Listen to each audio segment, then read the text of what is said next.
Okay, good afternoon, everyone. We are going to give it a couple more minutes to see if Trustee McNamee will be able to join us. We're waiting for her right now.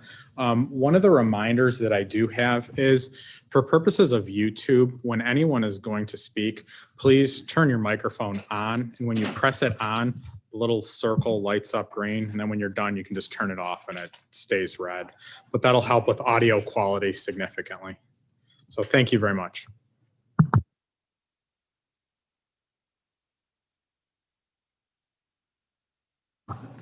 Okay. Thank you.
Okay, we will remain hopeful that Ms. McNamee will join us at some point through the meeting. Let's call today's Board of Trustees meeting to order at 4:03 p.m. Vicky, if you could please call the roll. Falkowski, Present. Epic, Martin, Here. McNamee, Nunnally, Sheets, Spence, Swanson, Zibble. Here. Thank you, everyone. And Ms. Spence did advise that she will be unable to make it due to traveling today. If we could please stand for the Pledge of Allegiance. It moved. Pledge allegiance To the flag of the United States of America and to the republic for which it stands, one nation, under God, indivisible, with liberty and justice for all. Thank you, everyone. Mr. Zibble, would you please read the mission statement today? Laketran is committed to providing quality public transportation services to all Lake County residents with special emphasis on meeting the transportation needs of seniors and people with disabilities. Thank you very much. At this time, I'm going to turn the meeting over to our legal counsel, Mr. Dines, to administer the oath of office to Mr. Zibble. Okay. Mr. Zibble, if you would, please raise your right hand. I, Charles Zibble, will honestly, faithfully and impartially perform the duties of a trustee for Laketran, the Regional Transit Authority, and that I will not be personally interested, either directly or indirectly, in any contract which is let by Laketran. Thank you. Thank you and congratulations.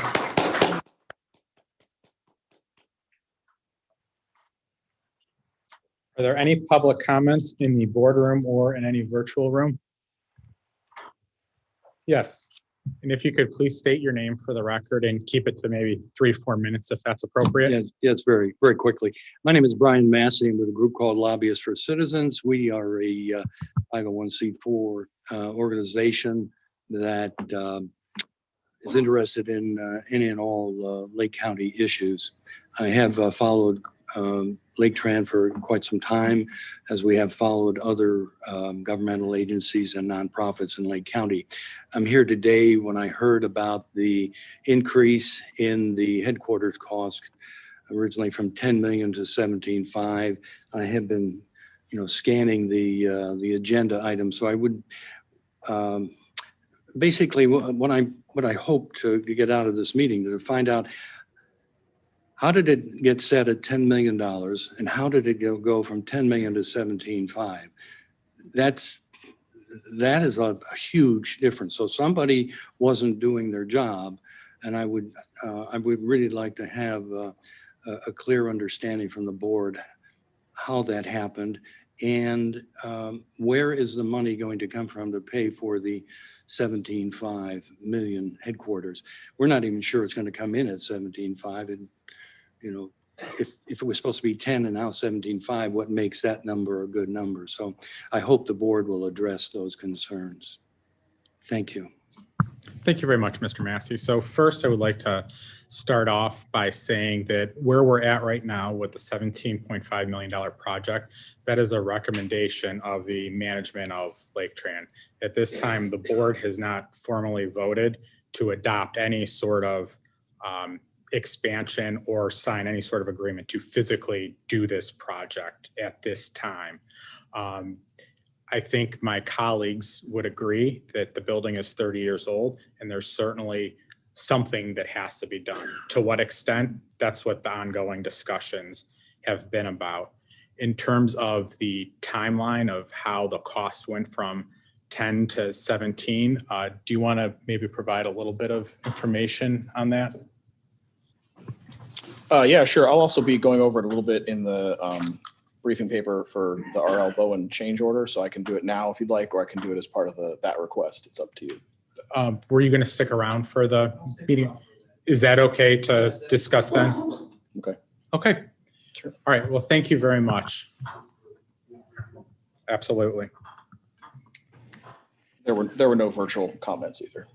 Okay.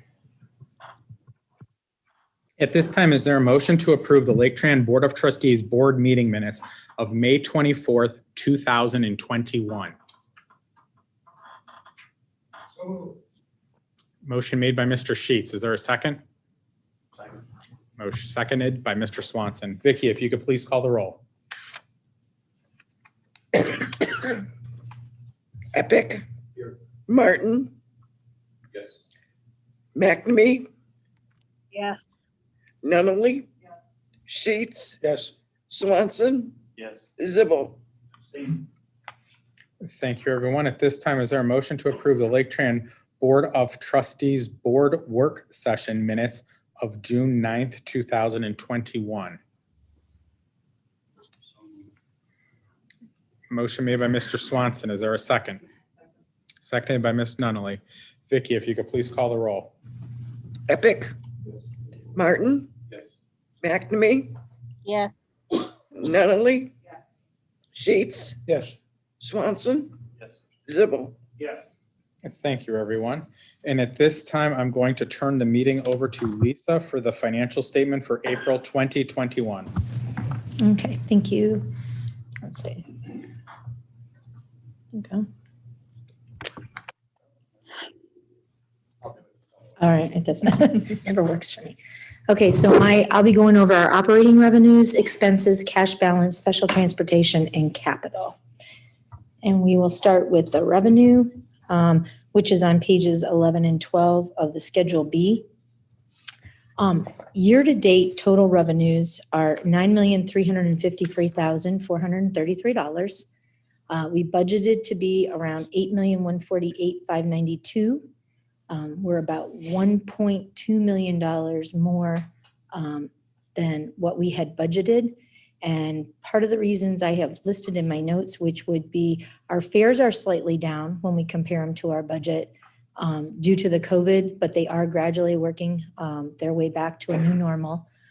Sales tax revenue is actual January through April. It's up about $824,000 for the 4 months, which is about 13.2% over what we originally budgeted. Miscellaneous revenue is up over budget due to an extra workers' comp reimbursement that we got due to COVID. So our revenue received more than budget is due to the sales tax, the grant reimbursements, and the miscellaneous workers' comp extra reimbursement. So a lot of these will be, especially the grants and the miscellaneous, those are just one-time revenue sources. Those are not recurring. Revenue received more than the 2020 is due to the sales tax and the state grants. If we could go to the second page for our expenses and our actual revenue, or I'm sorry, our actual expenses year to date, we're at $5,766,922. Our expenses that we have spent less than budget is about $1,578,000 or 21.5%. And our expenses spent less than 2020 is about $121,000. In my notes, I have listed that wages are down over 2021 budget and 2020 actual. We did pass a new the board did pass a new organizational chart in November 2020, increasing the staffing for the just for the, I believe, maintenance and some admin. And but because we weren't sure, we said we wouldn't do anything with it until we knew how things were going to set out with the COVID. So obviously not all those positions have been hired yet. Purchase transportation's down, again, basically due to COVID, because we didn't know how or when it would come back, but it is gradually coming back, which is a good thing. Services are down over 2020 due to one-time cost of election. Services are down compared to the 2021 budget due to timing of payments. So like, for example, the audit started earlier this year, so obviously we were paying more payments out versus last year. So we always have those, we'll always have some timing issues there on how we pay things out. Supplies are down due to spending less on dial-a-ride parts in 21 versus 20.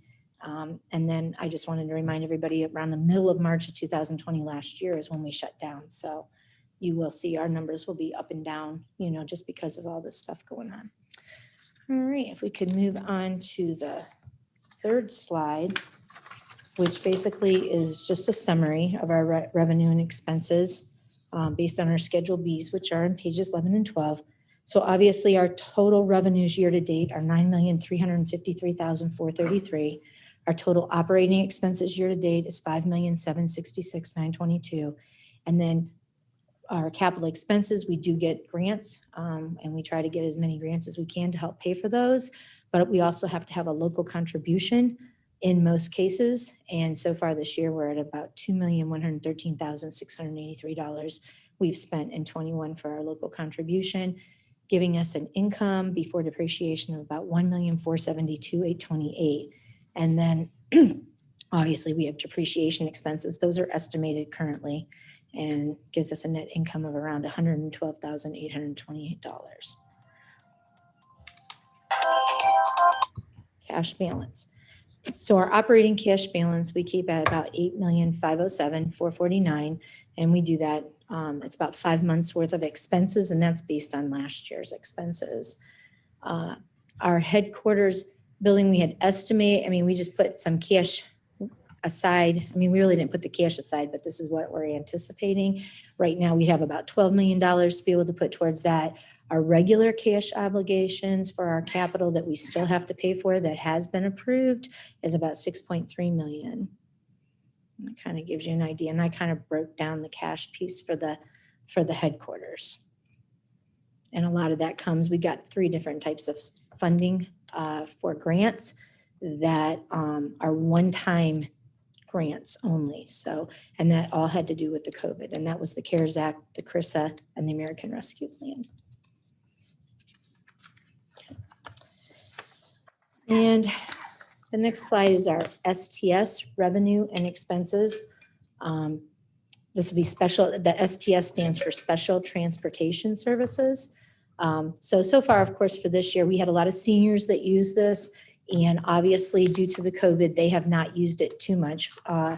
We are slowly getting back into that also. So far this year, we have a total revenue of about $2,566,000. Our expenses are about $24,185, giving us that we spent less, around $14,811. Well, let me back up. the 2,566 for revenue. Revenues received less than budgets, about 12,874. And then on the expense side, we are at 24,185, and we've spent about 14,811 less than what we had anticipated. But we have fixed costs, and so that's why you're always going to see your expenses on this one being slightly higher. So you have to pay insurance whether you operate or don't. You have to pay to store the buses whether you operate or don't. So, so our first year of operations for STS was in 2019, and then obviously due to the COVID, there has been very little need for these services, but we are slowly getting back into that since we are allowed to be out and about more. And we're anticipating that we'll be doing more of this towards the end of the year. And my final is the capital projects, which is in page 18 of the board packet. Kind of shows you the federal portion, the local portion, and the state portion. And again, nothing in 21, 22, well, 21, most of that's been approved. 22, 23, 24, and 25, those are just projections. And this is kind of our overall 5-year projection on capital on what we're estimating. And those will change. There's no question that 2022, 23, 24, and 25. Right now, we've just kind of put those in there as earmarks for things that we know or things that we may have been awarded grants for already. And that will conclude unless anybody has any questions. Are there any questions for Lisa? Seeing none, is there a motion to approve the financial statement for April 2021, subject to audit? So made.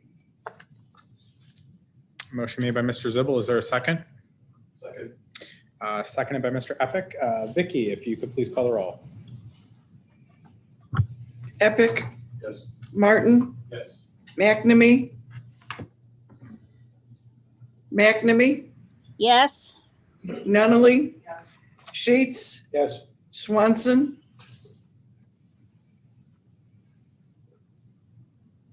Vote, yeah. Zibble, Yes. Thank you, everyone. And at this time, it looks like we're going to talk about some grant applications. Yes. So good evening, everyone. Tonight I will be asking the board to authorize Laketran to apply for federal grants for federal fiscal year 2022. There we go. This is a routine request. We come before the board every year to request this authorization. We do this kind of in one batch for the entire year because the grant cycle is always changing.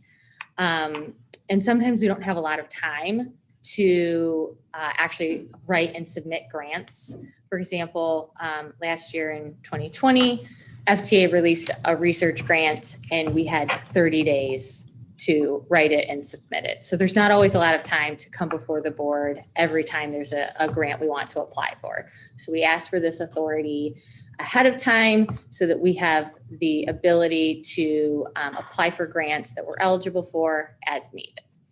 The federal fiscal year begins on October 1st and ends on September 30th.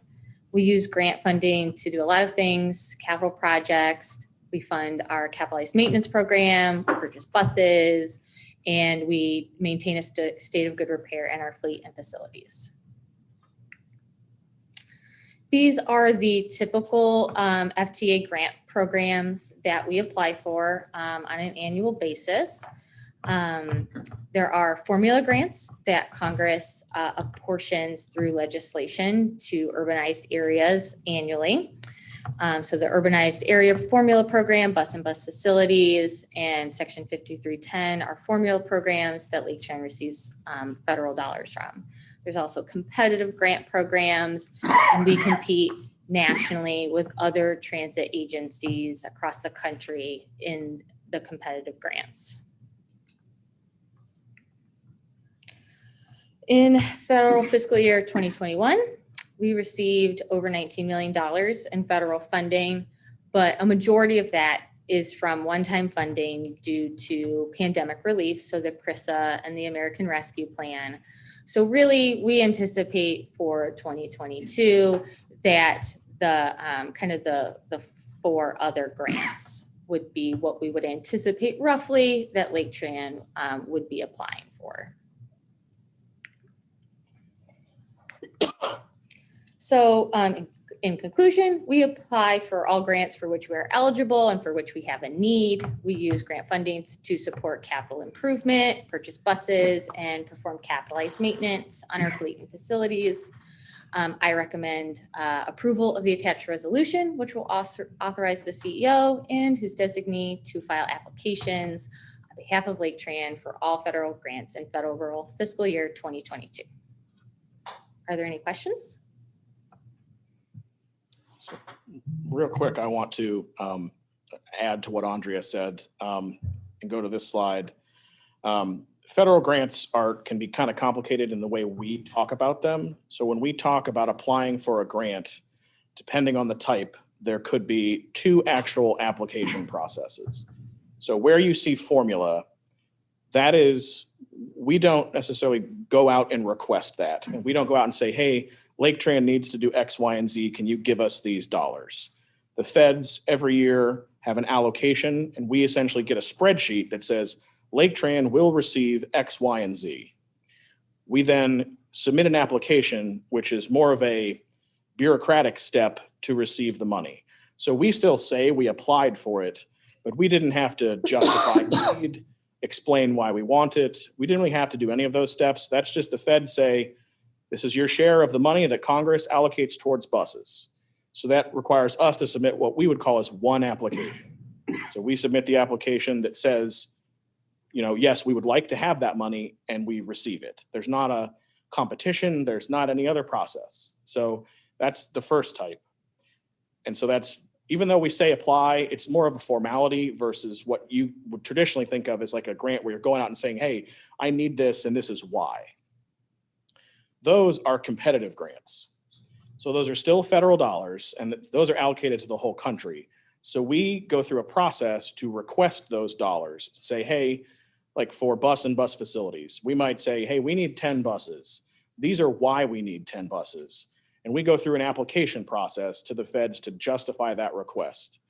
They then will say, you won or you didn't win. And once that happens, then they allocate the money to us, and we apply for it a second time in the bureaucratic way. So if it's a competitive process, we actually apply for it twice.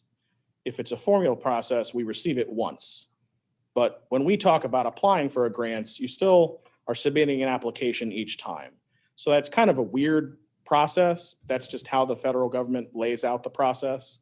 So like, for example, all of the different stimulus bills we got this year and last year, those were all formulas. We didn't go out and say, please give us this. We need it very badly. The Fed said, this is how much money you get. They sent a spreadsheet with a dollar amount on it.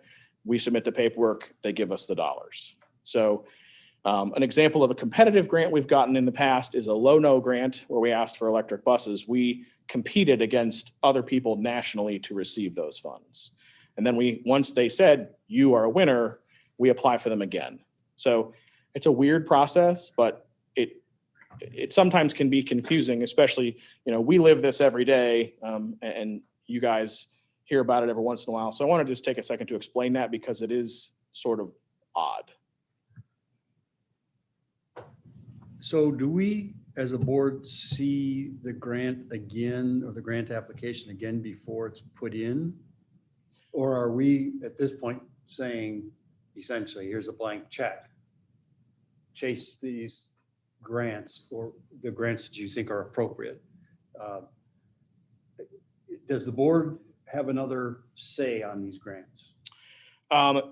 So the formula grants, no, because they're pretty standard. Understood. Lisa includes them in the budget. So you'll see what we think we're going to get. If it's a competitive grant, if it's a program that the board hasn't been made aware of, we would talk about it. And you would approve it at some point because it would be coming through a capital process. Usually for bus grants, we don't tell the board we're applying for a bus grant until we hear if we won one or not. And then you would approve the use of those funds when we do the procurement. So you wouldn't be approving each individual grant request, but you would ultimately approve the use of the funds. Okay. Thank you. And the main reason for that is sometimes the feds they change the schedule, or they say, hey, this grant is due in 30 days. And one of the things that's required of all of these grants is a board resolution. So it's not really possible to submit every grant through the board. We would actually lose the opportunity to apply for some because we wouldn't have the resolution to go with the application. So every year we request authority from the board to do this for both federal and state grants. Okay, thank you. Any other questions or comments? Is there a motion to approve the resolution to authorize the CEO and/or his designee to file applications, accept, execute contracts, and any other information pertaining to any and all federal grants for federal fiscal year 2022? So moved. Motion made by Ms. McNamee. Is there a second? Second. Seconded by Mr. Zibble. Vicky, if you could please call the roll. Martin, Yes. McNamee, Yes. Nunnally, Sheets, Yes. Swanson, Yes. Zibble. Yes. Thank you, everyone. At this time, I will turn the meeting over to Ben. Thank you, Brian. So in my time here, there's things that I really love bringing to the board and saying, hey, look at this great thing we're going to do. We're going to save money, propane buses, electric buses. There's other things that I think to myself, man, is there anything else that I could be doing right now? And this is one of those. So I want to go through a little bit of the history of where we're at with the headquarters project. So in 2019, well, let me go back. When the board discussed putting a levy on the ballot as early as September of 2018, one of the issues that we would be faced if the levy were to pass was a lack of space for dial-a-ride buses specifically and some staff. So we discussed that at our board retreat in September of 2018 and said, well, if this isn't something we need to worry about until we find out what happens, but it's something that we need to be aware of because it is a potential threat in the future. So the board voted to put a levy on the ballot, was ultimately successful in 2019. Immediately after that, we began the process of saying, how much would this project cost? What would we need to do to try and store the buses we envision needing in the future? So we hired CT consultants. We've worked with them in the past on lots of projects. And we sat down with them and we did a couple things. We did sort of a conceptual budget of what we think the right amount was based on the scope. We also did a study to make sure that we had enough land and space here to accommodate the buses by expanding the garage. So we wanted to make sure first, is this technically feasible? And two, if it is, how much do we think it would cost? We as staff are great at running buses, but construction is something that we do sometimes. But for something like this, we thought it was appropriate to seek an outside opinion and tell us, hey, how much would this cost? So we sat down with CT consultants in early 2000 or late 2019, early 2020, and said, this is what we need to do. How much do you think, in your professional opinion as a company, should this cost us? So they put together a conceptual budget estimate. They came to a board meeting in, I think, January of 2020 and presented to the board what their conceptual estimate was for the project. At the time, the total cost was $12,490,000. That included the design process. So within that amount was roughly $10 million for actual construction. $9 million for the building with $1 million of contingency. Based on that, Lisa and I, mainly Lisa, really pretty much all Lisa, because you don't want me doing this, worked up some financial options for the board to discuss. We said, hey, at the time, how do we want to fund this? Do we want to fund this with cash, a combination of cash and loans, or all loans? And so the board looked at those options and ultimately decided that cash was the best fit for the project. With that in mind, we went through a procurement process. We hired R&L Bowen and Associates. CT Consultants has done a lot of work for us in the past. They're an excellent firm. I have a lot of respect for them, and we have a great working relationship with them. However, R.L. Bowen really has a lot of history and specialization in the design of transit facilities. So when we did the evaluation process, even though we like CT and we have a great relationship with them, we said, this project is in the wheelhouse of R.L. Bowen. They've designed garages for CODA. They've designed garages for SARTA. They have a lot of experience in transit facilities. So the board approved a contract with R.L. Bowen in February of 2020 for the design of the building. In March of 2020, the first stay-at-home orders were issued, and we ended up canceling the March board meeting. We did ultimately, in the April board meeting, approve a construction administration piece for Bowen, bringing their total agreement with us to around $1.2 million. The design piece was right around $980,000. Construction management was right around $250,000. So the board approved both of those contracts very close to each other, and those are what R.L. Bowen has been working under all of this time. They completed their conceptual design in July of 2020, their schematic design in September of 2020, and their design development in March of 2021. So those three things are just steps that the engineers and architects go through, and quite honestly, Board Member Zibel could probably explain the intricacies of each one a little better than me if anyone has a question about what those are. And they gave updates to the board sort of as they went. So when we hired R.L. Bowen, we were relying on the numbers we got from CT to be what we expected the project to cost. That was the number that, we had gotten a professional opinion about. That was the number that we had discussed a lot with the board at the time. So when we hired them, we said, that's how much we expect to spend. Basically, when Bowen started, they created an estimate there's basically an estimate is created at each phase of the design process. So when they finished the schematic design process, they said, your budget is $21 million. And I said, good Lord, that is very different. That's not going to work. We're going to have to, we need to reduce that. I wouldn't even bring that number to the board and say, hey, I think we should spend $21 million. So we worked with Bowen for a while to value engineer things out of the project. And we ultimately cut about $3 million in scope out of the work. After we did that, Bowen came in to present to the board. And the first presentation they did, they presented a budget right around $17.5 to $18 million. The second time they presented to the board, they presented what is their current estimate, which is exactly at $18,067. Keep in mind, or $18,067,713. Keep in mind, these are estimates and they can change. Since that initial presentation, we have worked hard with them to cut even more out of the budget, and we're right now at about 17.5. So we have been trying hard to cut as much as we can out of the project through different things, by reducing scope or reducing the way something was built.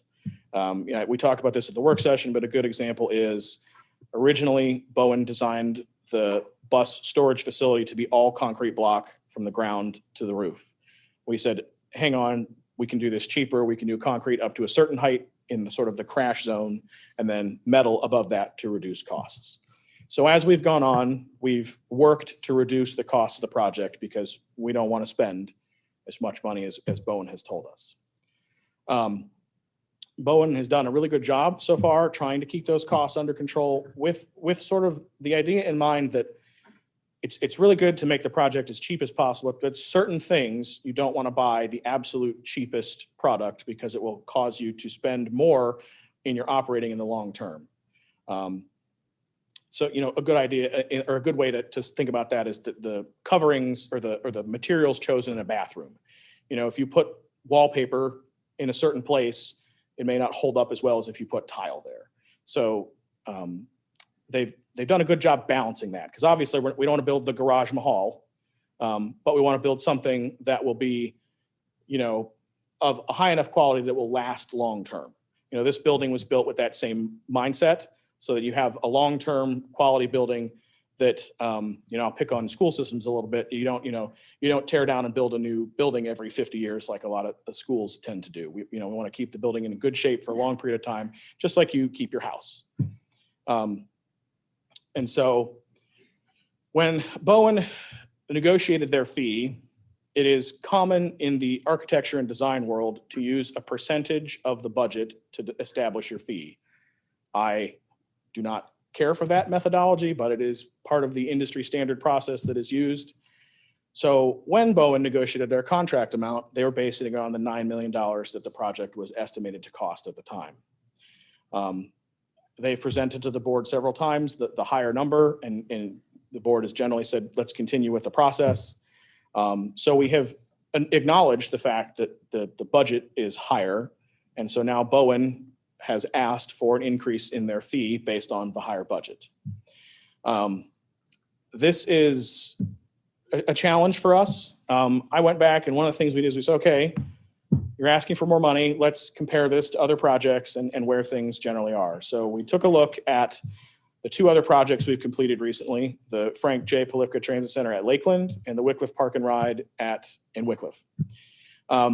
Unfortunately, these aren't complete apples to apples because both of those facilities have electric bus charging in them, which require much higher engineering load than a building like this does. So the design fees were much higher.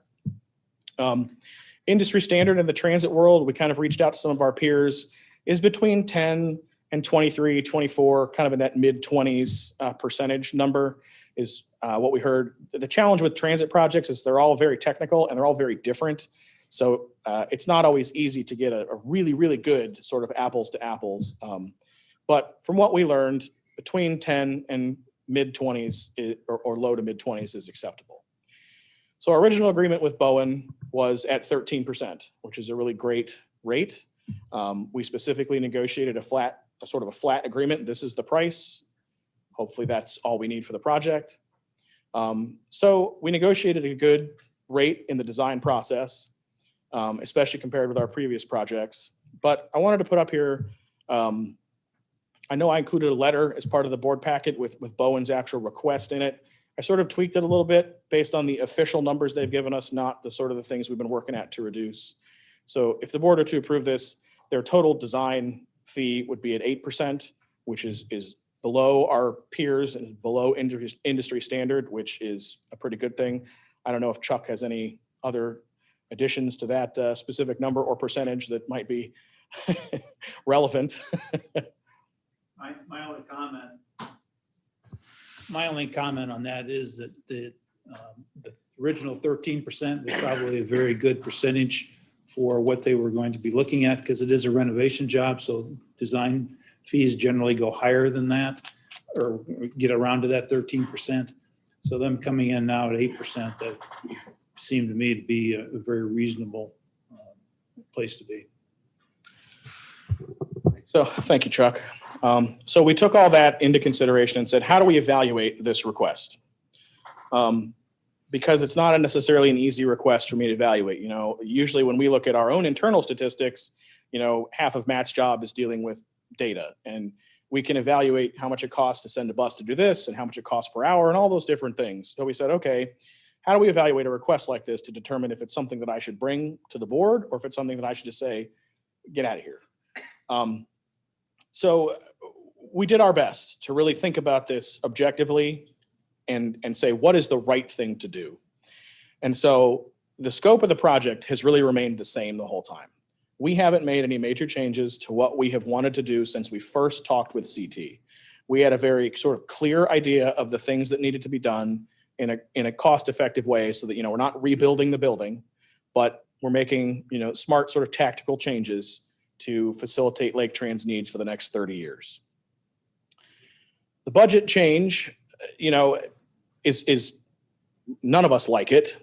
So far, I don't want to say it is what it is because that's never the case. But again, we haven't made any changes in the scope. We're seeing, opinions from CT saying you can do it for this much money, and an opinion from Bowen saying you can do it for this much money. CT did not go through an actual design process. They just did an estimate. They sort of conceptualized what we wanted to do and said, this is how much we think that would cost. but they didn't come in, they didn't do engineering on the building. They didn't say, this air duct is here, this structural column is here, these things are going to add up. Bowen has done that. So Bowen, in two ways, Bowen has had the opportunity to really do a detailed process to understand what's going on. And two, their specialty is transit garages. There's no real viable metric that's available to us to validate whether the request is appropriate or not, other than, is this percentage in line with other projects, which you saw, we did that analysis, and it's lower than other projects and even than a lot of industry things. So we reached out to Brandon and said, hey, Brandon, what does the contract say? Are we in, shaky grounds? Are we in safe territory? Where are we at? And we are protected with our current contract, sort of no matter what the board decides. So then we said, hey, we have an expert on our board, Mr. Zibble. So I think many of you know, but if you don't, Chuck's was in the industry for 42 years and ran Burgess and Nyepel. So I was like, well, thank goodness I have a expert that I can call. And he basically, I don't want to take words out of your mouth, but agreed with me. It's like, there's not a great metric for this. And so him and I sat and talked about this and sort of lamented that for a while in my office about, hey, this process is not great. What should we do? Are these numbers in line with each other? And, you look like you're scooting closer. So I want to make sure. The only thing I was going to mention, Ben, in the conversations that you and I have had, was that the fee based upon construction is very difficult sometimes to comprehend. But you did give them a very good scope of services that I thought that they needed to work with, and they knew what they needed to design to. So the cost, the extras I saw in this was a lot of the evaluation again of more detail of what was going to be designed and how much those things were going to cost. And going back again and reviewing the contract or the cost estimate with us and doing that 2 or 3 times, talking to you guys about some additional changes to the scope of the work also. So they have, in my opinion, they probably have done some things above and beyond what they originally would have scoped for their project. So there is some justification in my mind for this. And again, as far as the cost of the construction, I think we all know the construction costs are kind of starting to go out of sight anyway at this point, just because of the way materials are. And a piece of lumber's gone up about 300%. So it's not going to be good. And you really can't decide some of those numbers at the very preliminary scope, because you don't delve into the items deep enough to know, do I need to replace the item? Do I need to just repair it? Or is it an easy fix or not? Thanks, Chuck. So after all of that, we sat there and said, what should I bring to this board for consideration? This has to be realistic and sort of, pass the sniff test, I guess. My immediate reaction is I don't think that I should give them or consider giving them their full request.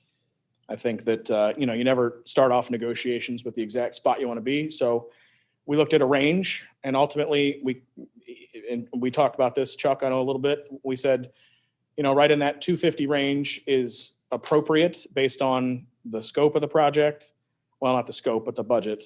And the one thing that, we kind of, it was actually some of my team brought up to me, and they said, hey, if we had gone out with an $18 million budget originally, then ask Bowen what their fee would have been.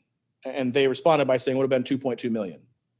So in a way, what we did is incredibly frustrating to me. But at the same time, it's unintentional consequences that we're getting sort of a higher bang for our buck, because they're coming in with a smaller increase than what it would have cost if we had thought the project was 18 million to begin with. So I wouldn't want to do that to a vendor intentionally, because that's kind of, dirty, but it is kind of what it is at that point. And so with sort of all that in mind, they put this request in April, and you guys say it's now June. We spent a lot of time trying to figure out exactly what the right answer was on this item. And, my team probably was sick of me talking about it in staff meeting. But I think that ultimately why I'm here tonight is because, we gave them a number when we hired them, which was the $9 million number. And so we have some sort of, I don't think liability is the word that Brandon would want me to use, but, quote unquote liability. And we gave them a number and it was wrong. It wasn't because, Ben and my team said, this is the number we think is best. Things changed, adjustments happened, and the number is higher. And so none of us like it. I don't like it. I don't like being here tonight to have this conversation. But at the same time, reality is reality. And so ultimately, I think that, we do have a little bit of skin in the game. If we didn't, I would have said, tough bananas, Bowen, you didn't estimate this right. You didn't plan well enough. This is on you. But because we gave them a number, part of it, in my opinion, is on us. And that's why I'm here tonight to request this approval. And I think it's the appropriate thing to do to keep the project moving forward. But it's certainly one of those things that, it's kind of like when you have to replace the furnace in your house or your air conditioner. Nobody wants to do that. Nobody says, yay, my furnace went out.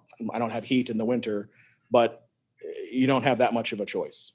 So this is not exactly the same because it's not life or death, but it has that similar feel where, it's, or if your car breaks, you don't want to fix it because you don't want to spend the money on it. And this is that, it's right here in that kind of place. So that's kind of the history of how we got where we are today. And ultimately that's, my recommendation is to increase their contract by $250,000. That does include both design and construction administration. So this is a one-time increase. They're not coming back to the board. Even if they ask for it, they're not coming back to the board. This is it. This is over. This is done. This will carry us through the end of the project. So that is where I'm at today. And I don't know if anybody has any questions. I tried to do my best to summarize everything, but I'm certainly happy to talk more about it or answer questions or anything like that. So we're basing this increase on numbers that they generated? Yes. Is that correct? Yes. Okay. And do we have a way to confirm that? To confirm their estimates? Yes. We could hire another independent party to confirm whether those estimates are correct. We did, when the budget was increased originally, we did ask CT consultants to review it in comparison with their numbers. We got a letter back from them saying that they thought it was sort of in line. But that was when the budget sort of first went up. We haven't done that again for a little while. So that is an option that exists. So do we understand why CT was, I'm still uncomfortable why there's this discrepancy. How can these numbers be that far off with professional organizations that do this all the time? Who missed what, or who is continuing to miss what?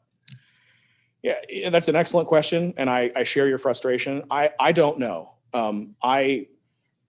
I don't like that we had to change, that there's a change upon us. I thought when we hired CT to give us a number, we were doing the best due diligence we could do by hiring a professional to tell us. And I can't get a clear answer as to, why there's a major difference.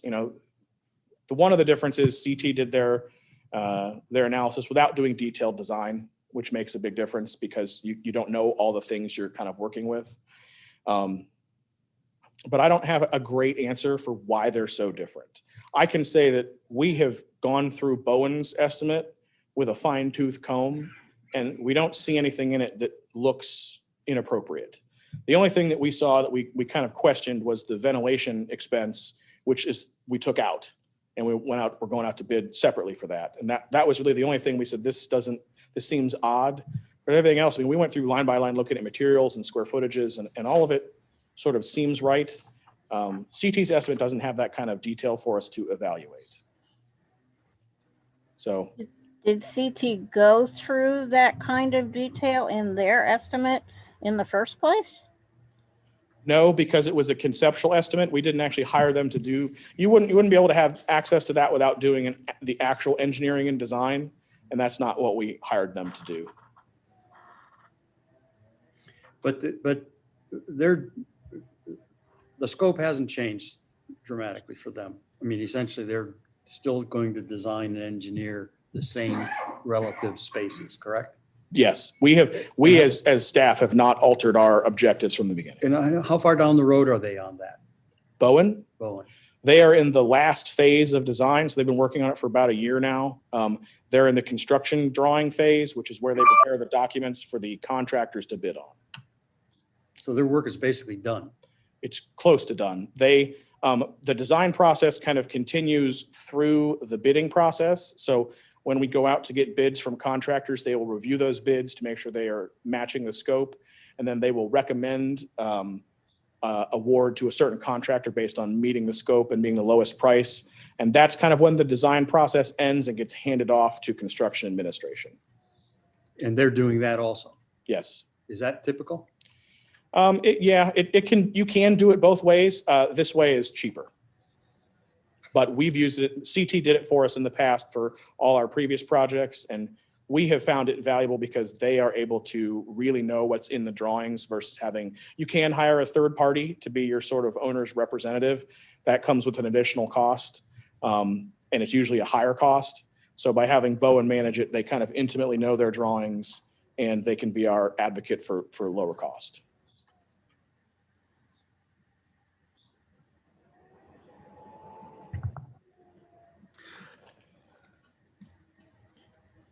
Yeah. Lane? I just don't get it either. Just what Gary said, I've heard you say, Ben, at least 2 or 3 times during your presentation, the scope hasn't changed. I just can't get my arms around how one professional firm can say something is $9 or $12 million and another professional firm, estimate or no estimate. These people do this all the time. I mean, can come back and say, well, it was 21, now it's only 18 million. What? I just can't get any understanding in my mind why those numbers are so different for the same thing. The scope hasn't changed. I just don't get it.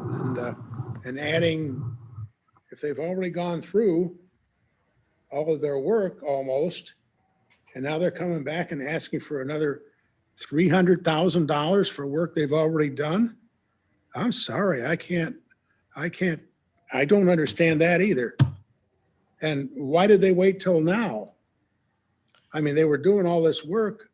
They couldn't see that they're going along with this project, and then all of a sudden, this thing comes out to be twice what we thought it was. I thought the $9 million was twice what it should have been. I mean, the whole thing is ridiculous as far as I'm concerned. And I don't see pay them another 300 grand for something that they're 99% done with, or whatever the percentage is. We have a contract, they should stick to it. Yeah, I certainly, Lane, I totally share your frustration, and I know that. It's not frustration, Ben. It's logic, Well, clear logic. I share your frustration and logic. And we certainly don't like having to deal with this. I will say they submitted it a little bit maybe later than I would have thought, but they did submit their request in April. Part of the time between then and now was me negotiating with them and trying to go through a process to determine if we should even consider this. So part of the delay is on me because I didn't want to just bring it in here and say, hey, they want this, let's give it to them. But I understand your frustration, and I feel the same about why is the price different between these two firms? And I hate to put Chuck on the spot again, but maybe he could, I don't know if you have anything to add. Yeah, the only thing I would add to that, Lane, in your response to your question there, your comment, is that there's 2 different methodologies that go on when you do the conceptual design and you get into the design itself. Conceptual design, again, you say, okay, I got so many square feet of this building, and building types of this type. We see by this estimating agency that's out there all the time, out there that we use. it should be this many dollars per square foot. So if it's $10 a square foot, that's what we put into the estimate, and then that works its way through. So then you come up with that kind of a number of $10 million. Then you get into your design process where you start to look at it in much more detail, and you say, okay, yes, I have 50 square feet of space that I want to remodel, but that includes having to tear down the walls now, put up new block walls. I got to maybe expand some of the space. I have to change some of the heating and ventilating. Oh yeah, now the heating and ventilating unit I find out is not up to code or not up to the snuff to continue to work in that area. So, and you go out and you get actual contract pricing from suppliers of this type of equipment. And that just adds into your estimate as it goes along, and it can creep up a little bit. But isn't that what the Take a little bit. contingency is about? Typically? Contingencies, yes, should cover a lot of that, but back at the beginning, there was like a 15% contingency, I think it was. And then as they moved through this, they started at 20% contingency and kept on going through it, and it's come down as it goes along. But as you refine that number, more and more that contingency amount should come down. So if you want to say anything, it would be maybe that CT didn't come in and say we have a 100% contingency fund, factor on that, which would have been kind of a crazy thing to have anyway. Right. So, I can understand, to Lane's point, I can understand where perhaps CT was playing at just a conceptual and didn't get in far enough into the detail to hit the number very particularly closely. So they undershot. Okay, I can understand that. Where I get sort of tripped up here is Bowen they specialize in this, right? This is where they live. This is their space. If they're that good, wouldn't they have seen this being that far off almost immediately? Instead of sometime down the road, wouldn't they have been able to, if maybe I'm not sure I can explain this, but if CT was that far off the mark, then somebody who lives in that space should be able to say really early on in their process, well, wait a second, these guys really missed the mark. We need to talk about this. Wouldn't that be the case typically? Well, I think they did. And maybe you can help me a little bit with some of the dates here, but CT came in December of 19, I think you said, and Bowen got hired in 20. And as soon as they got started, by the end of the year 20, we were already aware that the price was going to go way up. So in their schematic design phase, there's 3 phases: schematic, design development, and construction documents. And they get more refined as they go through. So when they were still in their schematic design space, they realized that the cost was going way up. And they did come and talk to us about it at that time. Yeah, it was about, I think it was about April of 2020. Was it that long ago? Andrea, do you remember when it was? I can't remember the date. Schematic design was completed in like September of 2020. And to your point, Gary, during the interview process for these firms, I believe we interviewed 4 firms and we asked them that question. We had this estimate from CT consultants, how comfortable are you to, does that seem like a reasonable number? And the firms that we interviewed said, yes, but we really won't know till we get into the work. So they didn't say it was, oh, absolutely. They said, it seems reasonable, but, we haven't seen everything that, we haven't done the design. So there was something that, Laketran was thinking about during the interview phase. And I understand that. What I don't understand is going from 9 million to 21 million or 10 million to 21, being off by 100%. And it seems like everybody was off by 100%. It just, as an outsider looking into this stuff, it's hard for me to wrap my mind around that. I just don't understand how you get that far off and how we get a year down the road before we start talking about an addition to their fee. Well, I understand a little bit of delay while you did your homework. That's a good thing.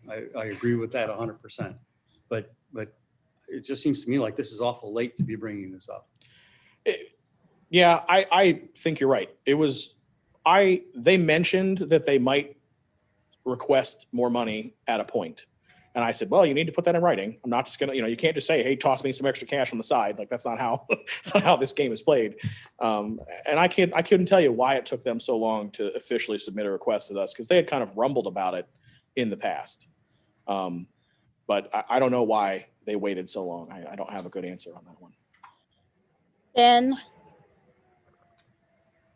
one thing I haven't heard here is what has been stated in terms of these additional fees. Has that been broken down to include materials? Is there an impact from the increase in construction costs alone that we have seen? And they're still creeping up because of the pandemic and supply shortages and so on? Yeah, I don't think they've taken necessarily supply shortages into consideration, but there certainly is the COVID effect in these numbers. CT's numbers were pre-COVID. Bowen's numbers have been through COVID. So there's certainly a percentage of the construction cost estimate that is due to inflation and COVID inflation. So Has Bowen, go ahead. I don't know what percentage of the increase is related to COVID inflation, but I have to imagine, and we've had a discussion. I had a discussion with Bo and I said, is this still the right time to do this project? Construction materials are at a premium right now. Should we wait because they're going to come down? And their answer was like, no, they're only going to get worse. Yeah, lumber might start to come down, but ultimately inflation is inflation. And the longer you wait, the more it's going to cost you. Then they joked with me and they said, you don't have a whole lot of lumber in your project anyway. Stop worrying about lumber. And I said, okay, fine.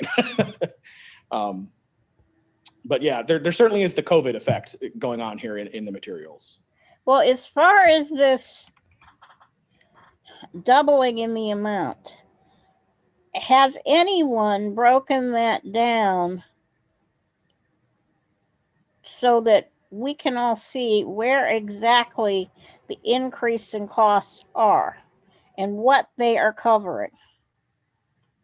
Yeah, that was part of when Bowen presented their opinion on why costs were different to the board. They had a breakdown by each sort of segment of the project, and it was very evenly spread over each kind of area.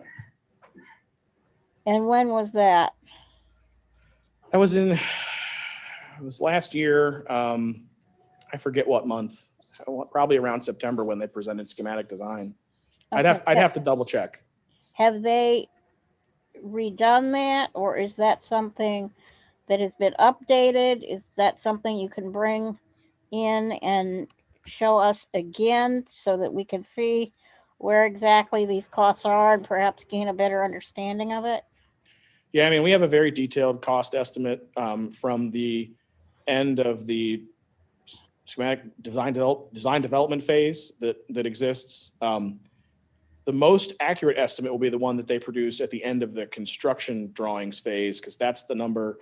When we go to bid, we can't be outside of a certain number with the engineers or architects based on Ohio Revised Code. So that's going to be the most accurate number, but they have continued to say it should be at that, just a little bit below 17.5 million. But we do have a breakdown of where all those costs are for To account for the number we're looking at today? Yes, we have a very, very detailed breakdown. Do we have that same breakdown from CT? No. Because they hadn't gone through the design process, they didn't have, that has like quantities of flooring or. Well, to come up with an estimate, they had to do something. Like you said, that the scope hasn't changed. They had to go through and say, well, here, this is this much, this is this much. And by the way, I would spend 11 years as a design engineer. So I do know a little bit about what I'm talking about.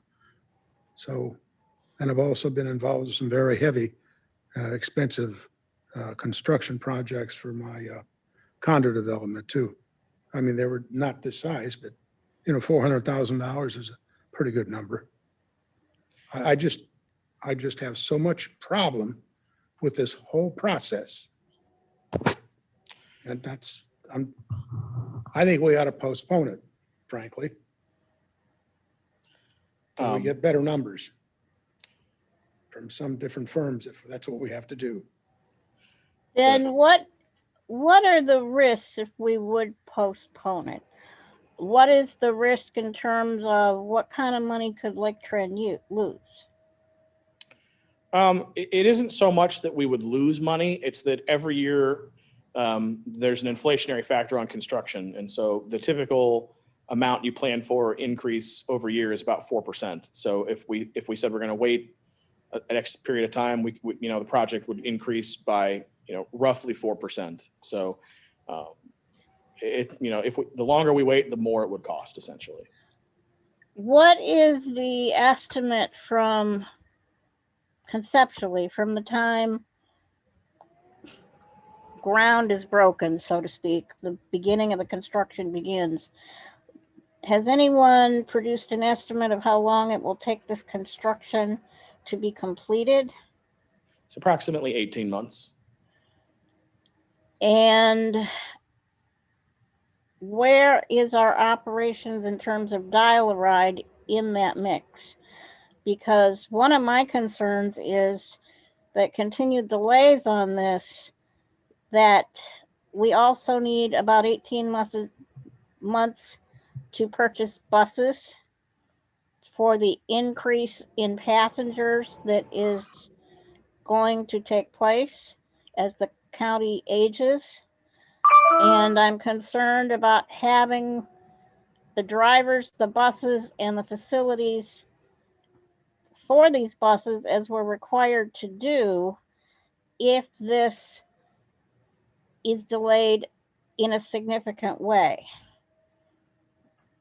Yeah, So how do we balance this out? So I think, just so the board remembers, we have delayed it once already. Our original schedule was to be awarding a contract at the April 2021 board meeting.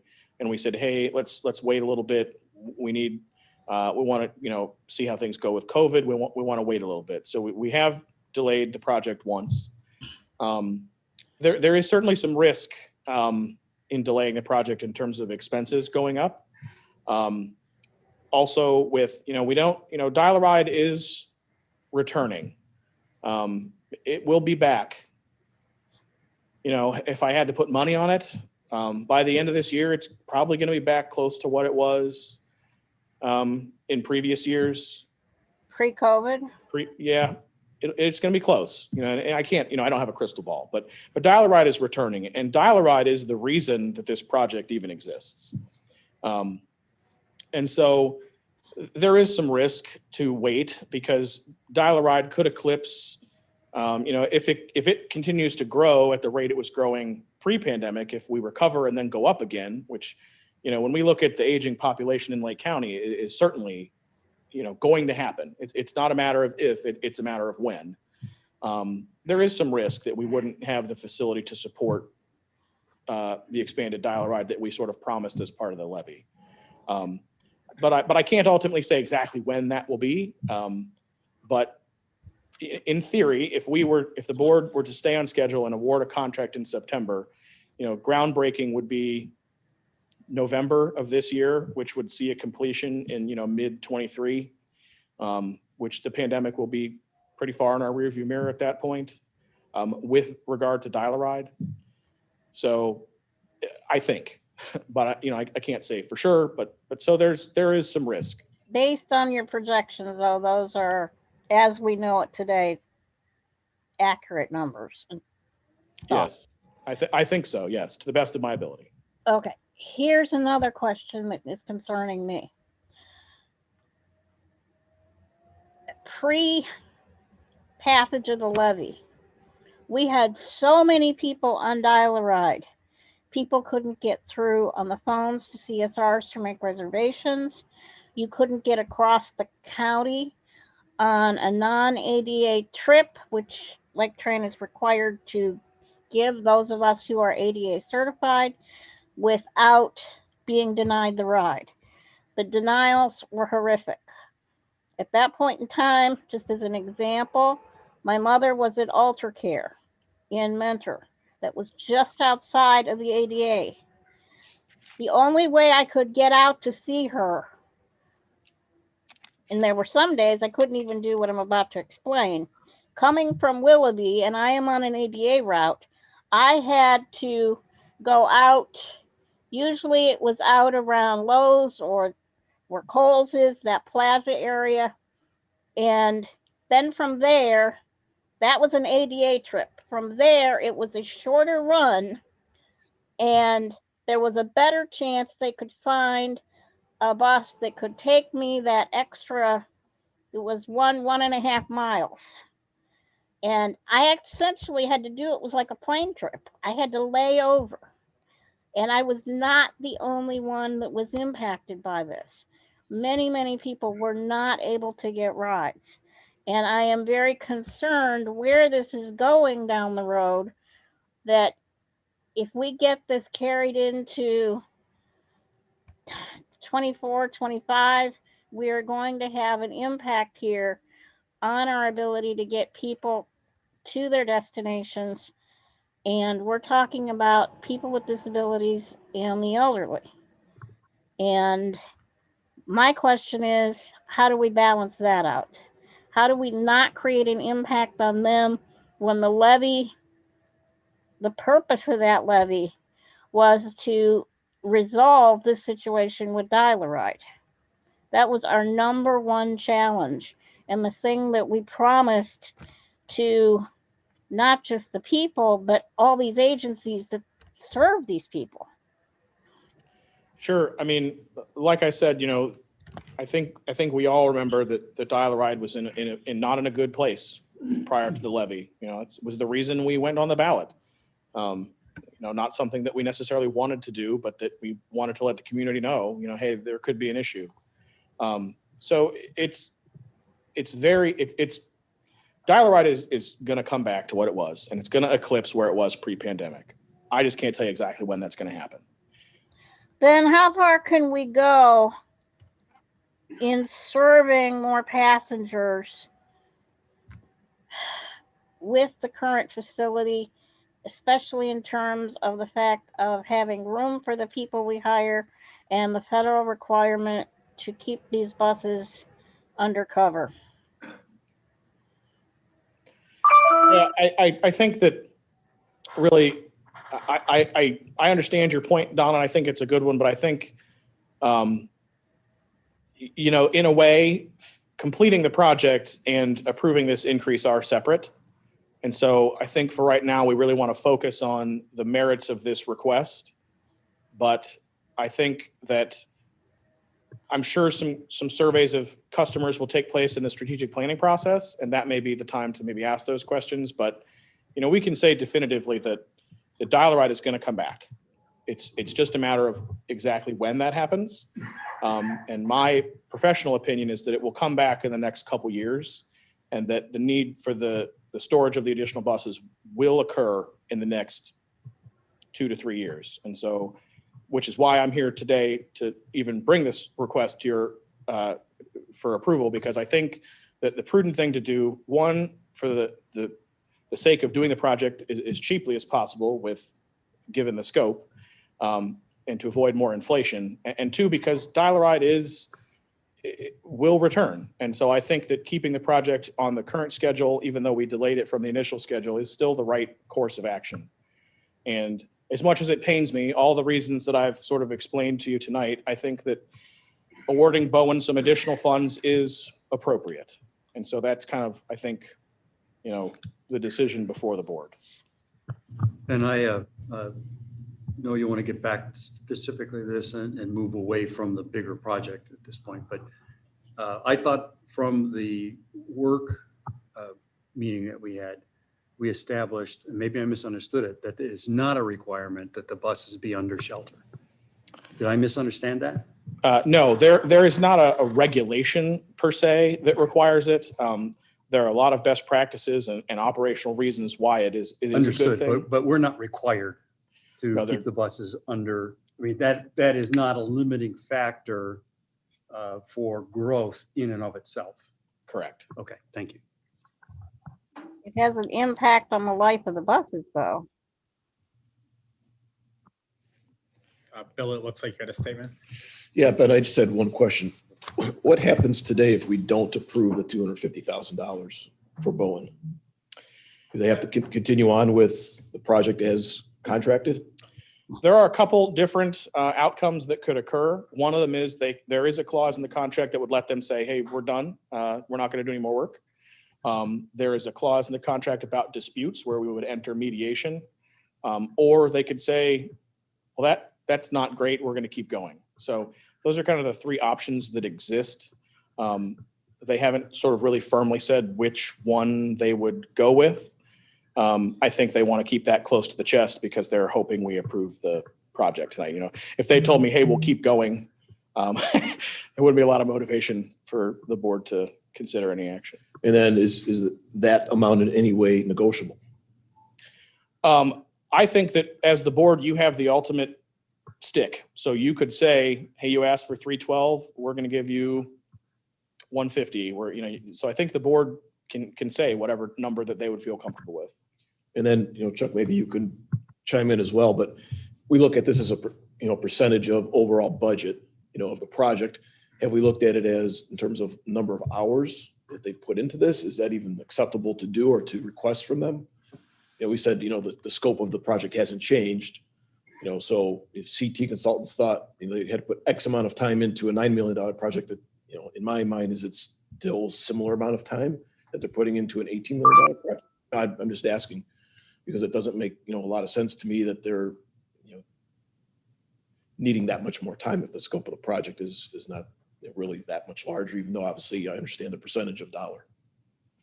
Yeah, we don't know what their sort of hourly breakdown is. That's not something they give us. The whole sort of world rotates around that percentage. Okay.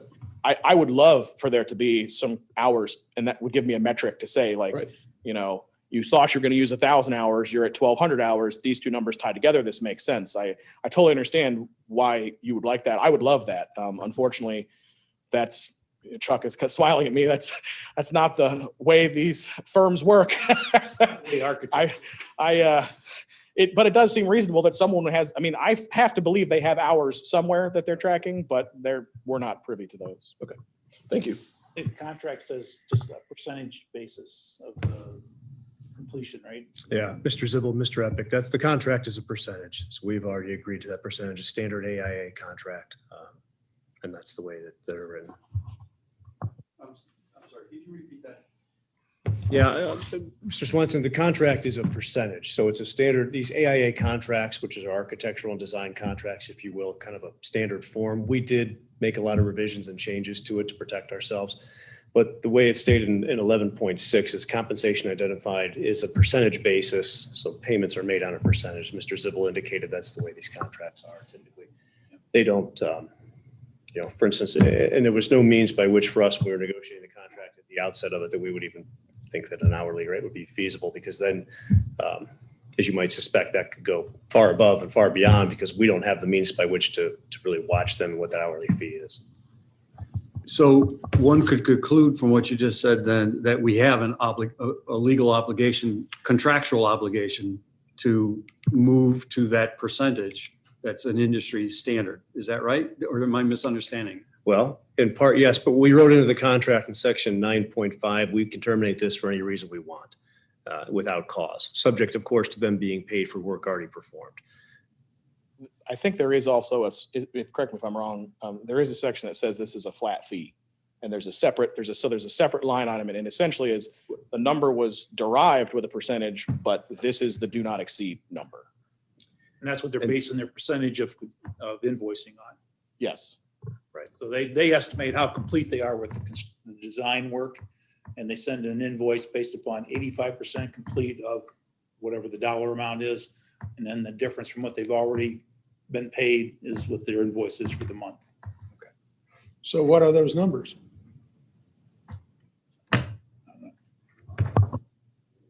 You got 900 and something was for the contract amount for the design. Yes, In your briefing paper, 928 or something. I think it was not, I thought it was 980 something. Not 955,704 was for the A&E, which is the architecture and engineering, and I forgot I wrote it down for myself.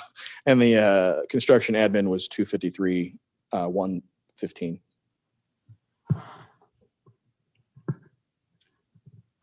So what you showed on your sheet there before was that they were getting 12% of the construction cost when they first wrote the contract, thinking it was a $10 million project.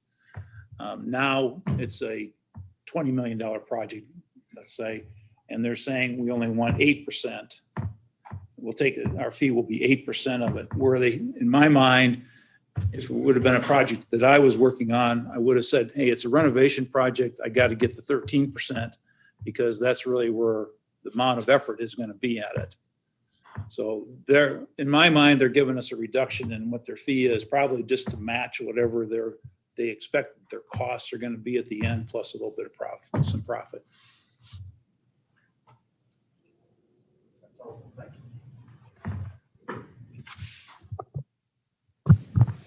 Any other comments or questions for Ben? At this time, is there a motion to approve the resolution authorizing the CEO or his designee to increase the amount of the contract between R.L. Bowen and Laketran by a total amount of $250,000 for a contract value not to exceed $1,458,819? I'll make that motion. Motion made by Mr. Zibble. Is there a second? Second. Seconded by Ms. McNamee. Vicky, if you can please call the roll. No. Martin, No. McNamee, Yes. Nunley. Sheets, No. Munson, No. Zibble. Yes. At this time, that did not pass. Turning the meeting back over to Ben for the 6-month look ahead. Certainly. So let me get to the right page here. So for the 6-month look ahead in July, we expect to have a presentation by staff about the audit. The state auditors may attend. I think they kind of would prefer not to. They view the exit interview as their final presentation. And then we may have James Zepka here to present on the CAFR. We're not 100% sure yet if they'll actually be here. Either way, a presentation will occur about the audit. We'll have a request to approve an update to the policy manual. That's a routine request just to update different parts of the policy manual. We will have a request to approve the procurement manual. Again, this is a routine request that just has some minor updates to that procurement manual. We will also have a request to approve garage ventilation. This is one of the things we've discussed in the past. We separated it from the headquarters project to do it at a lower rate. In September, I have been informed by Mr. Rosenberger that he would like to do the board retreat starting at 10 a.m., going till 4 p.m., and then having the board meeting immediately following at 4 p.m. We have not determined the location yet, but we are working on that right now. I have another presentation. I think I made a mistake and got my things confused. The CAFR will be presented in September by James Zepka. Are they coming, Lisa? Yeah, I'm not sure yet. I'm gonna get a hold of her. I'm trying to get them combined together, so I'd like it to be that I could do both of them in July, but they may not come until September, so I'll be able to let you know. Okay, sorry about that confusion. I got my my things crossed there. The headquarters construction project is also on the schedule for approval of a vendor or a contractor. We would also seek a approval of a 1-year option extension to Cornerstone IT's agreement. That's a contract that we went to bid for in 2020 and awarded a 1-year contract with 2 1-year extensions possible. In October, right now, I have a dial-a-ride bus replacement scheduled, but it's the only action item that is sort of out there for October. And that is one that is not, that typically doesn't have a ton of discussion. So I've been considering moving that to November and then canceling October. With the retreat in September, the board will have kind of a longer meeting. So I thought it might be nice to then have not have a meeting in October, but we'll kind of keep tracking that and see how it goes and see what the need is for that as we go forward. I have CAFR in here again. I cut and pasted the wrong thing. That is supposed to say a presentation about the 2022 operating and capital budget. I have it correct in your packet, but the PowerPoint, I made a boo-boo there. I also have an approval request for gasoline and diesel purchasing authority. That is another routine request for approval to buy gasoline and diesel in advance as part of the cooperative purchasing process that happens with, it was Akron Metro. This year it's going to be PARTA, the Portage Area Regional Transit Authority. And then in December, I have a approval request. This would be to approve the 2022 budget and the 2022 Board of Trustees meeting schedule. So those are kind of the things we have in our 6-month look ahead. Would you like me to just continue on to CEO report? For the CEO report, the headquarters project is still on track and on schedule for a September contract award. I have scheduled another optional work session for July 20th at 3 p.m. So that is a similar format to the last one. It is you can come if you'd like to. You don't have to. It is totally optional. I have asked Ken Emling, who is the lead designer from Bowen, to be at the meeting, along with Tim Rosenberger from WSP, so that if the board has any questions about either the technical design or if they'd like to hear anything about sort of industry standard procedures or policies or anything like that, Tim will be available to answer those. I'd also like to take a brief part of that work session to talk about the request from the Commissioner's Office to participate in funding the Lake County EOC. And just as a reminder, I don't think I really said this last time, work sessions are required to be open to the public. So it'll be another meeting just like this where we notify people in advance and put the meeting on YouTube and kind of everything like that.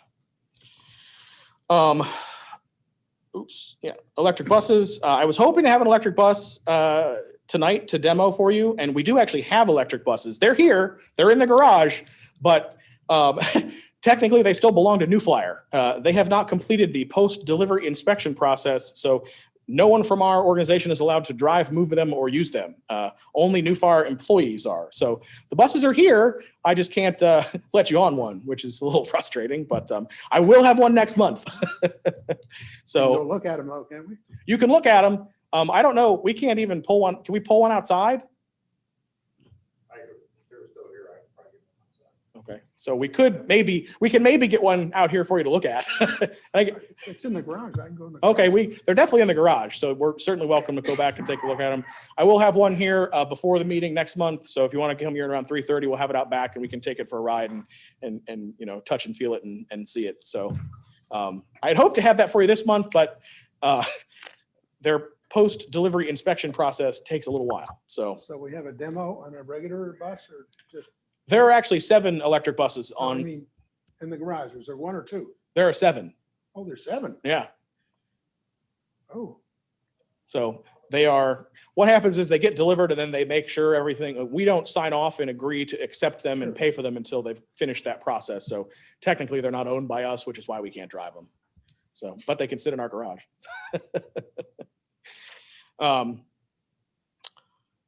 New Flyer and ABB are here this week. So ABB is out here testing the electric chargers, and they're doing a process called commissioning where they make sure the buses can connect to them and charge properly and go through that process.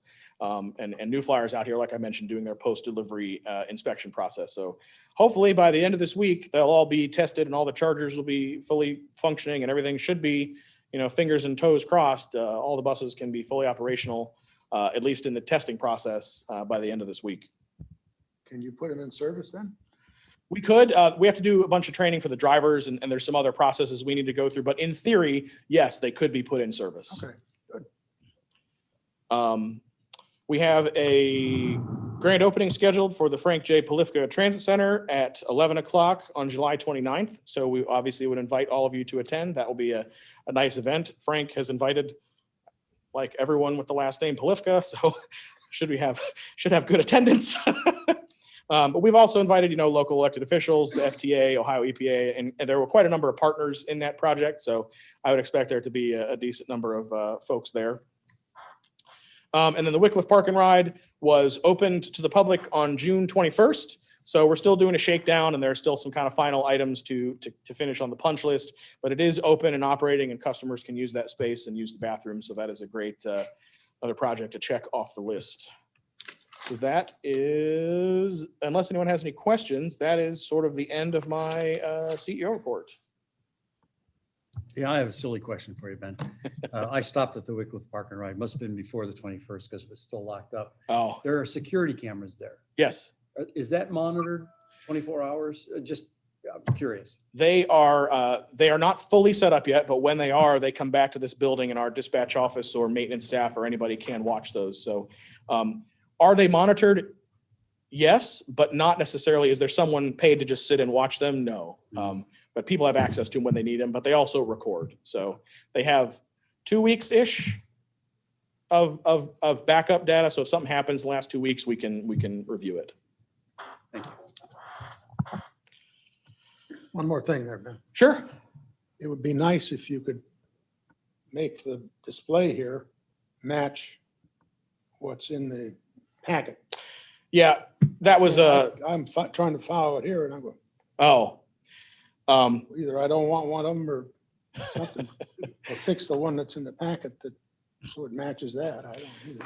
Yeah, I try to make sure this is as up to date as possible. So sometimes there's a couple things in here that I add. I understand. But yeah, this time I also made a couple mistakes with one of the things. So, but as far as these presentations and access to them and things like that, we do have a new platform called Board Book It or Govenda, depending on which one you want to call it. It is a online web portal that we are going to be firing up for the board. And my hope is that it will ease your ability to access Laketran documents and store them. And so it'll be a web portal. You log on and it should have everything Laketran in it for you. So for the work session, we're going to use it for the first time, and you'll have an electronic agenda that we can email it to you, sort of like this. We're also going to have a PDF like we have been doing. And then for the July board meeting, we're going to do both. We're going to use the new platform and the old version, and hopefully roll out just the new version in September. But I want everyone to look at it and kind of get used to it and see if it works for them. So you'll all be getting an email from that system here soon with a login process. But I hope to really streamline your ability to access Laketran documents and see things from the past. So it'll have old board packets, it'll have the new board packets coming up, and it'll sort of centralize all of your Laketran documents into one online login. And my goal is to make it easier for all of you to access anything we give you. So that will help you. You'll be able to pull up this presentation tomorrow. You'll be able to open it up and look at it and say, hey, what did he present, or what was he talking about at this point? You'll be able to pull that back up and take a look at it. So we are working to try and improve that access for all of you. I hope it is. I'll love, when I started, I'd love feedback. Let me know what you like, what you don't like, if it's working for you, if it's not working for you. I'd be very happy to hear your feedback. So yeah. Thank you very much. Is there any old business in the room? Oh, hang on. We have a director report this month. Oh, sorry. Do you have a director's report? Sorry. So I asked Andre to do a director's report this tonight, which I'm sure she will do in a time efficient manner, but it's to give the board a general overview of the procurement process. I know that's something that folks have had questions about in the past. So yeah, take it away. All right, so please be aware, it's just a very brief overview of procurement. We could talk for hours and hours about this, but I just want to give everyone the highlights. First off, I'm going to start off with the tenets of public procurement. So public procurement is competitive, which means that there are multiple firms, businesses, and contractors available to do the work. Fair means that any business is eligible to participate and could be potentially awarded a contract. An award cannot be made on any arbitrary grounds. Open means that the procurement is not so restrictive, such that only one business can provide the product or service. The The procurement process must be clear and clearly describe the scope of work, the product, or the service that we're wanting to purchase. All vendors must be treated equally and no vendor can be given special treatment. And procurement is highly regulated at both the state and federal level. So in the procurement world, we use some of these terms interchangeably. So I just wanted to kind of bring that to your attention as I'm talking here. Bids, proposals, solicitation, acquisition, and procurement can all be used interchangeably. Contractor, vendor, bidder, proposer can all be used interchangeably. A&E is architecture and engineering. CFR is the Code of Federal Regulations, which governs pretty much all of what I do, and the ORC, the Ohio Revised Code. So as I said, procurement is highly regulated, and FTA and the federal government have dedicated hundreds of pages of guidance documents to the procurement process. The main document that I go to on a weekly, if not daily basis is FTA Circular 4220.1F, third-party contracting guidance. But the grandfather of all regulations is the top one, which is known as uniform guidance or the super circular. So FTA takes procurement very seriously. Every 3 years, every transit agency in the United States is audited by the FTA, and this is called the triennial review. There are 21 topic areas in a triennial review, and one of those topic areas is procurement. 20% of all findings nationwide are in procurement. So 1 in 5 deficiencies and findings from triennial reviews are in the topic area of procurement. So not only is procurement highly regulated, it is highly scrutinized. So the complexity of a procurement is based on the purchase price of the product or service. The federal, the state of Ohio, and Laketran have set different acquisition thresholds for these different purchase levels. And I didn't leave state of Ohio blank. They just don't care about anything under $100,000. They haven't set a micro purchase limit or a small purchase limit. The federal government has stated that a competitive procurement starts at any purchase $250,000 or more, but Laketran's is set at $25,000 or more. And I'm going to talk about what these different acquisition thresholds mean in the next couple slides. But the reason we have these is for efficiency. If Laketran had to come before the board, for all of you fine people, every time we wanted to buy a pencil or a ream of paper or an oil filter or a brake pad, these board meetings would last hours and we wouldn't be able to get anything done. Work would come to a halt. So it's a balance between oversight and efficiency. And board oversight comes in at these purchases that are of higher value, $25,000 or more.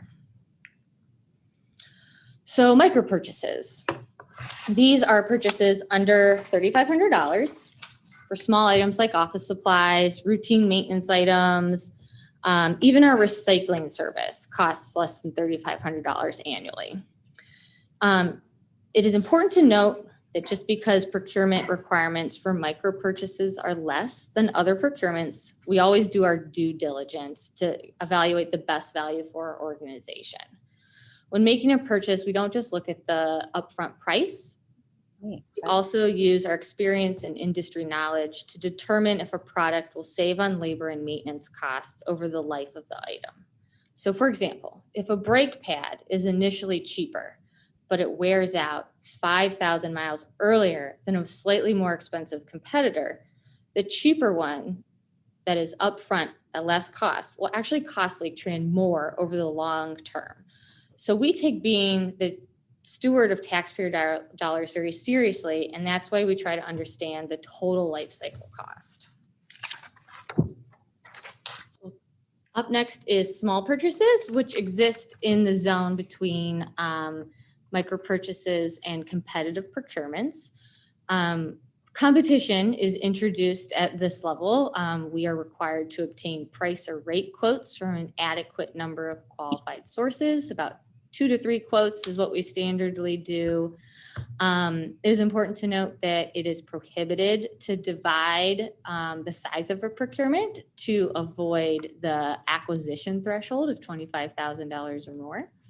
And just like with micro purchases, we pursue the best value of our organization and evaluate initial cost, labor, and ongoing maintenance when we make a purchase. So recent examples of small purchases are the waste oil boiler and our snow plowing service. So on to competitive procurement. So this is what Laketran will bring before the board when we spend over $25,000. A competitive procurement is a formal procurement process. A formal document is developed that clearly outlines the specifications or scope of work. It must be advertised so as to attract all possible bidders.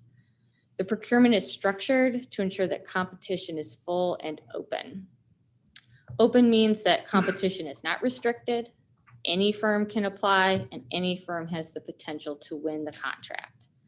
We eliminate unfair competitive advantage by making sure that all information is distributed to all vendors equally. We don't want to play favorites, and arbitrary actions are prohibited.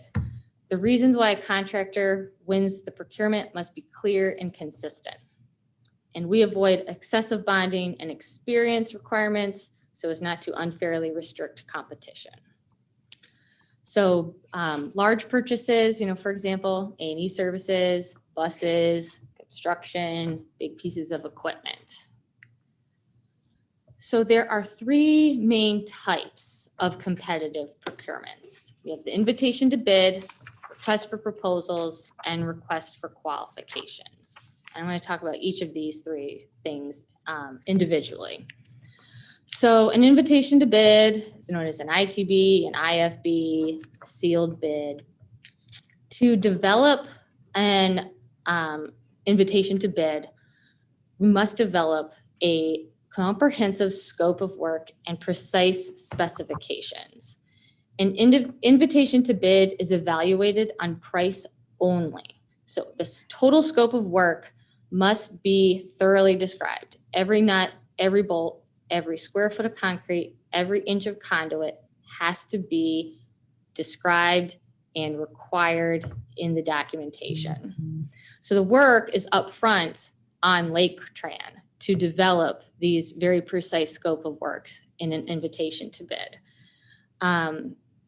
We cannot evaluate bidders on any intangible qualities, but we can ensure that we are getting a high quality contractor by making sure that the bids are responsive and responsible. On my next slide, I'll define those 2 terms. So RFPs, these are requests for proposals. They typically end up in a fixed price or cost reimbursement style contract. The property or services that we're trying to purchase are described, but not in the same level of detail as an invitation to bid. We must clearly describe our scope of work or the problem to be solved, but there's room for the vendor to provide their expertise. And, we always tell our vendors when they're here for their pre-bid meetings, Laketran runs buses. We're not expert HVAC installers. We're not expert bus manufacturers. We're not experts in construction. We want to receive the benefit of those vendors' experience and their knowledge so that we can receive the best value. There might be innovative products out there that we don't know about. There might be an innovative solution to our problem. So we benefit from the expertise of the vendors when we do a request for proposal, which is our preferred method of doing procurements here at Laketran. That way, Laketran staff do not have to become the experts in all of these different fields. We can benefit from the expertise of others. The request for qualifications is a very specific procurement style, and we can only use it for architecture and engineering services or any service that directly leads to the construction, alteration, or repair of real property. So instead of submitting proposals, vendors submit their qualifications, and Laketran evaluates their qualifications against their scope of work. We conduct interviews, and then we begin negotiations with the highest ranked firm from our evaluation process. Per the regulations known as the Brooks Act that specifies how to conduct this procurement, price is not an evaluation criteria.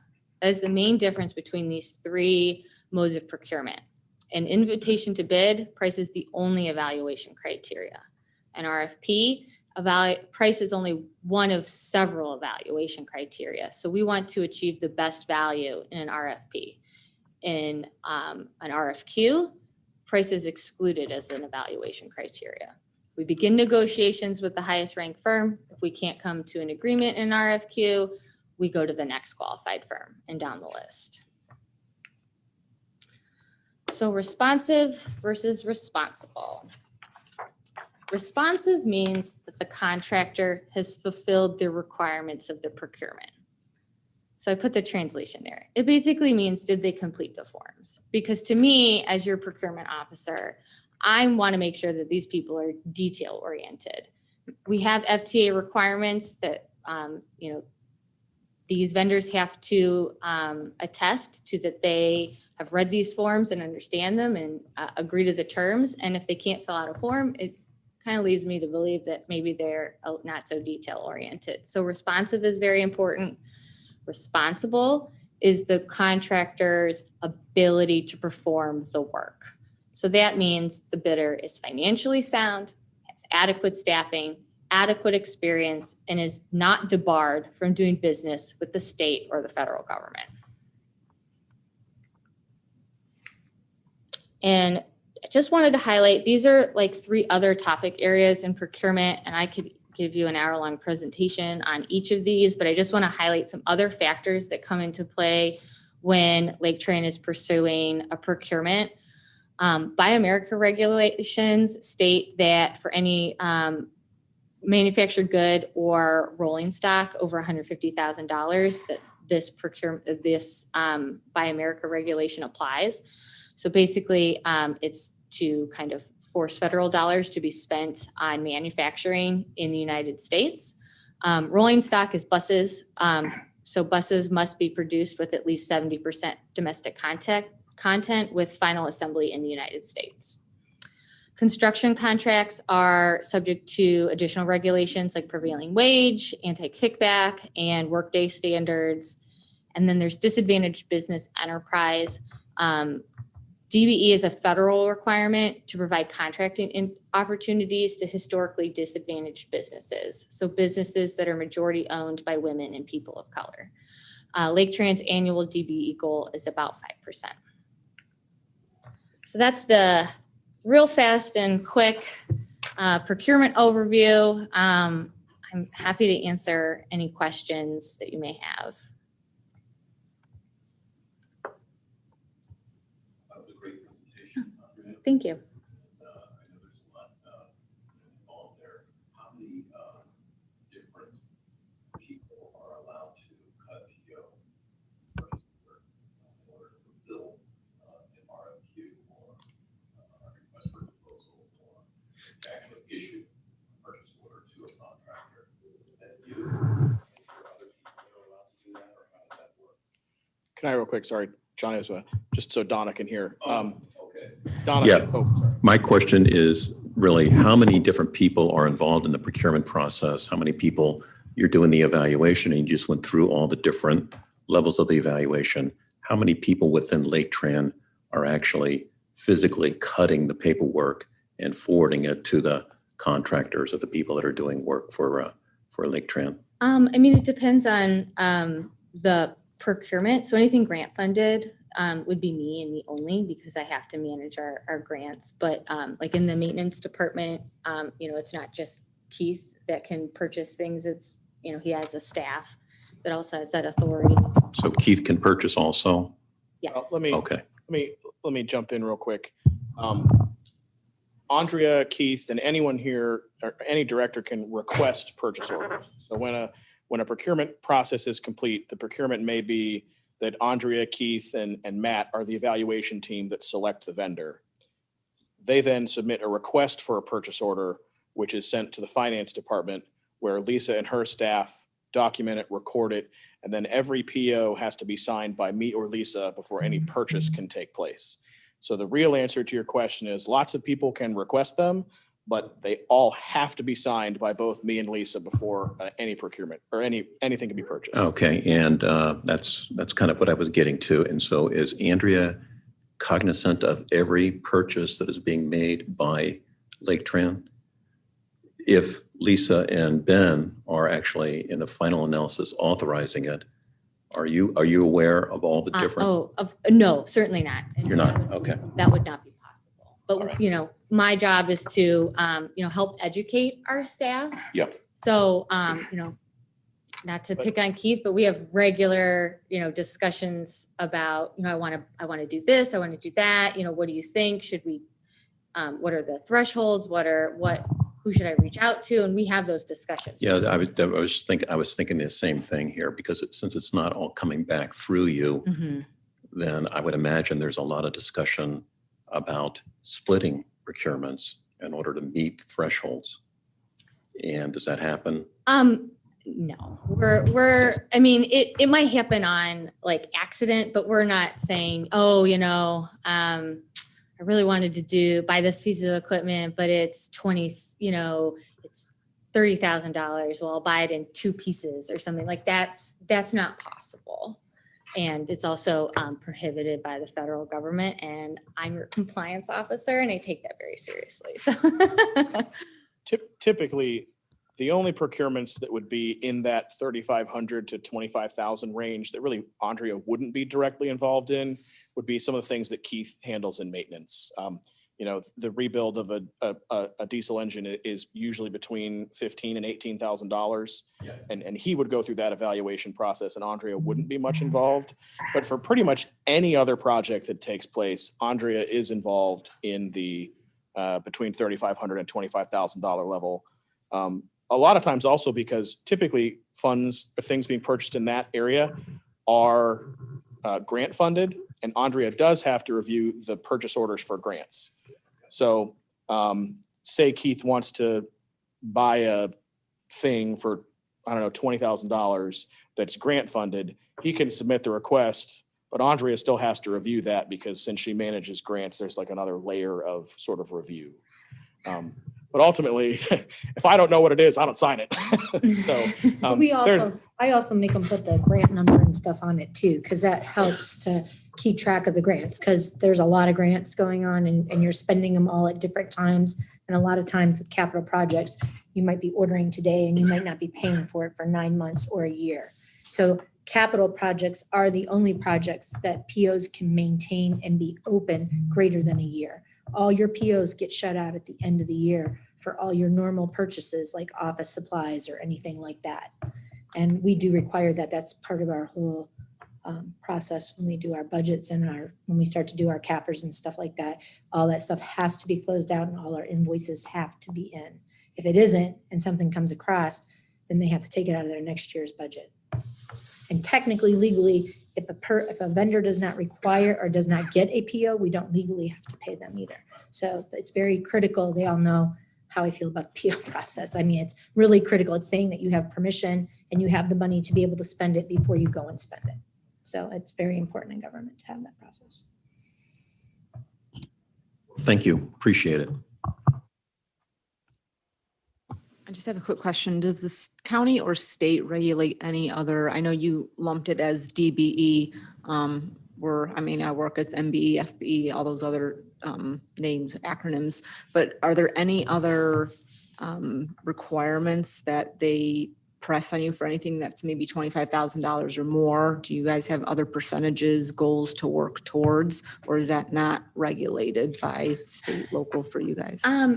The only thing that is regulated is the DBE, which is a very specific certification managed by ODOT. So any time we want to achieve our DBE goal, the firm in question has to be certified on this specific registry with ODOT. So there are other like women-owned businesses, but unless they are also on this certification, they don't qualify. Lots of other transit agencies have other goals to work with other, to achieve other goals with WBEs or small businesses, EDGE and all that. Laketran doesn't, but that would be something that the board could entertain. And I'm very pro, diversifying who we're working with. I take DBE very seriously, and I want to make sure that we're doing what we can to help the small businesses in our community. Okay. And then anything for capital projects or like anything that's federal money? Do they put a standard out there, a lot of times on projects we're doing like 30% at least. Sure. DBE is one of the, I think, strangest regulations that exists. The federal government requires us to have a goal, but when we meet the goal, they become confused and asked us how that was possible. So the only regulation that exists is we have to have a goal. They don't care if we meet it. And actually, if we meet it, they get confused. Okay. So other than the only other thing you could think of, which really isn't about a specific type of business, is to buy America, certain percentages have to be American made. Okay. But that's the only one that's regulated by the feds. The board is obviously able to come up with any other, we want half our business done in Lake County or, whatever, the board could say that.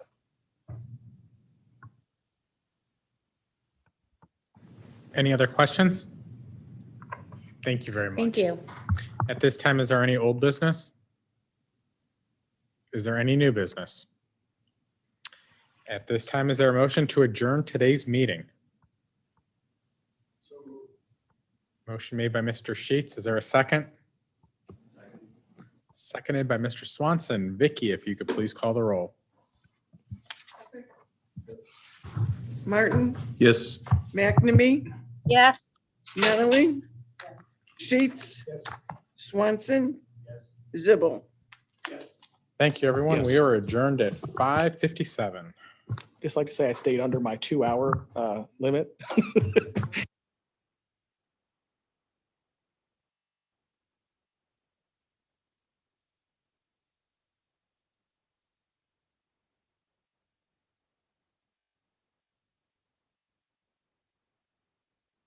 Just so everyone knows that Keith did get an electric bus out back. So if we want to go out either one of these two back doors, we can see the bus. We'll have it for you next month also ahead of the meeting if you want. So, oh yeah, you can leave your stuff there. Sure.